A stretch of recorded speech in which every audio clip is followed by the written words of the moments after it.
Bon début de journée, mesdames, messieurs. En direct du gymnase du Cégep de Drummondville, vous assistez à la compétition de tennis de table de la 55e finale des Jeux du Québec Drummondville hiver 2015. Mon nom est Jean Allard, accompagné de mon analyste Rémi Tremblay et du responsable disciplinaire, M. Jean Aymon. Bonjour. Bonjour, messieurs. Bonjour. Alors, tout de go, un petit résumé de ce qui s'est passé dans les 2 dernières journées ici au Cégep, M. Aymon. Monsieur Aymon, il va y aller. Ben écoute, les épreuves individuelles se sont terminées hier midi. Et comme à chaque Jeu du Québec, il y a eu des surprises. Je dirais que dans l'ensemble, je dirais que les favoris l'ont remporté. Mais les Jeux du Québec, hein, c'est peut-être la compétition où ce que le plus d'émotions, comme je disais hier à un journaliste. Les Jeux du Québec au tennis de table, c'est peut-être pas la compétition la plus importante, mais c'est certainement la plus belle. La plus belle. C'est là, moi-même hier, j'ai pleuré à quelques reprises. Tu sais, tu veux tellement que tes joueurs, même si j'étais responsable disciplinaire, hein, je voulais quand même mes joueurs gagnent, ça vient te chercher. Il y a beaucoup d'efforts là-dedans. Puis souvent, ça tourne de ton bord. Des fois, ça tourne pas de ton bord, mais c'est le sport, comme on dit. Parler de surprise tantôt, la compétition de tennis de table, on a eu une surprise il y a quelques semaines. On a changé le site de compétition.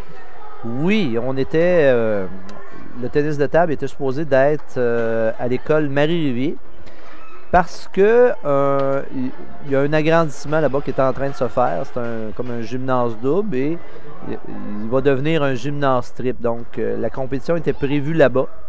Mais ça a pris un petit peu trop de temps. Là. Bref, le gymnase n'est pas terminé.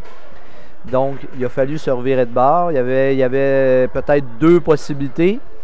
Ici ou le centre de foire, le centre Expo à Drummondville qui a été nouvellement construit. Le problème du centre Expo, c'est que la surface était en ciment. Et c'est vraiment pas l'idéal pour le tennis de table.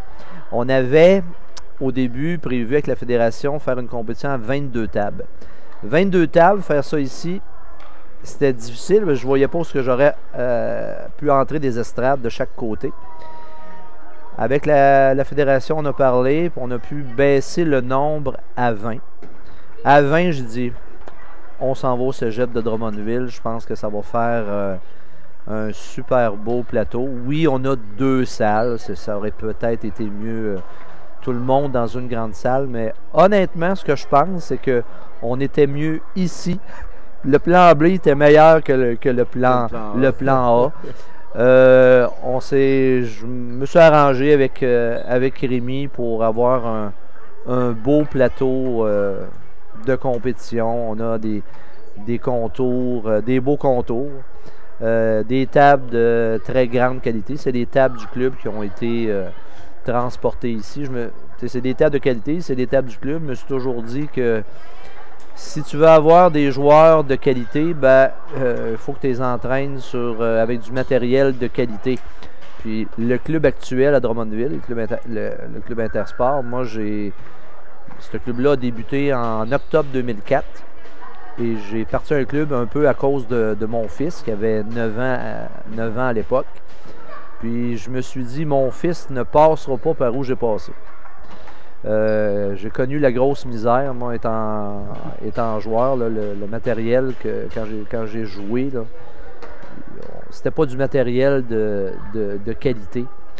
Puis, ben, c'est ça. C'est ce qui fait qu'aujourd'hui, ben, on a un club avec qui est vraiment bien équipé, des tables de très grande qualité. On a 5 robots pour entraîner les plus jeunes qui débutent au club. On a un club permanent grâce à la ville de Drummondville. Puis ça, on en est grandement reconnaissant. Il n'y a pas beaucoup de villes au Québec qui peuvent se vanter d'avoir un local permanent. En fait, je pense qu'il y en a 2 ici et le club Prestige au centre Claude Robillard. Et en ayant un local permanent comme ça nous permet de nous doter d'un sport-études. Puis si on veut avoir des résultats au niveau provincial, je te dirais beaucoup au niveau canadien, à un moment donné, ça prend des heures d'entraînement.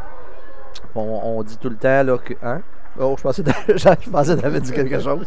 Moi, j'écoute, on dit souvent qu'en tennis de table, là, il faut que ça se rapproche le plus possible si on veut atteindre un niveau élevé d'à peu près 20 heures par semaine d'entraînement.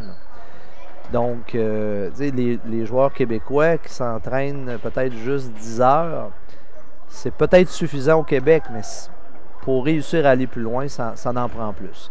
Donc, je dirais qu'avec ça, avec un sport-études à Drummondville, ben, faut pas s'étonner que les joueurs... Le tennis de table se porte bien.